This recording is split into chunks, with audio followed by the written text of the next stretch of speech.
If you're into spiced gins, especially London dry style, keep watching because today I'm going to review Opihr.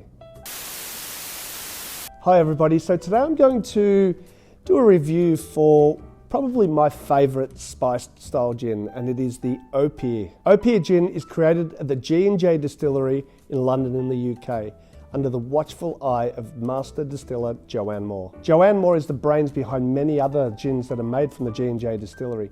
But for me, this is my favourite that comes out of there. I was lucky enough to meet Joanne a few years ago when I competed in the Opihr Global Final in Morocco, and she really knows what she's doing.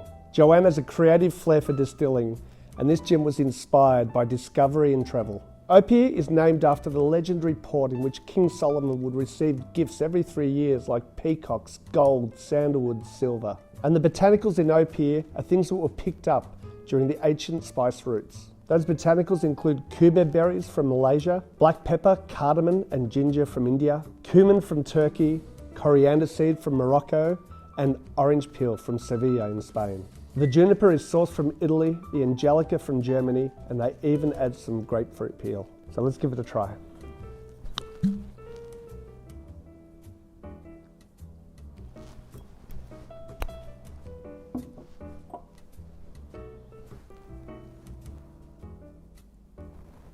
On the nose,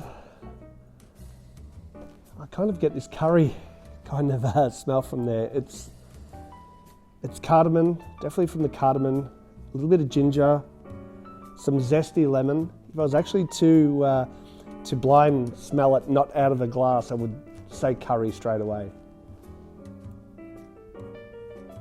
And when I say that in a really good way. It really does smell totally different to any other gin that I've tried before. On the palate,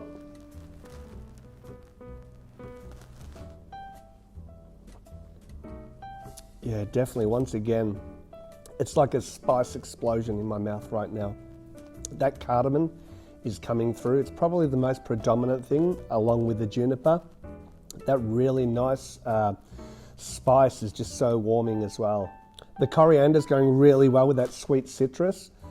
It's actually really nice to sip on its own as well. On the finish, it's got a really nice long finish, nice and sort of oily mouthfeel.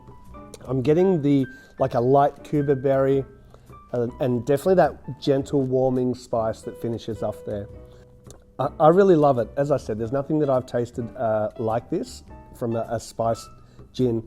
In the cocktail competition that I entered a few years ago, I actually made it in a coffee cocktail, similar. It was like a riff on an espresso martini, and cardamom goes really well with coffee.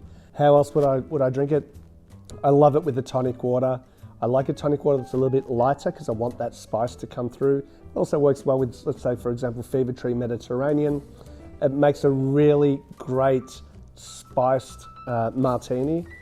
Wet though, I like to add a little bit more of that vermouth. I find that the vermouth and the botanicals and the vermouth work really well with the botanicals in this gin. In a highball, fantastic. It's great with the Yuzu Soda from Cappy that we have here in Australia. It's extremely versatile. Don't be scared to have a bit of a play with this gin.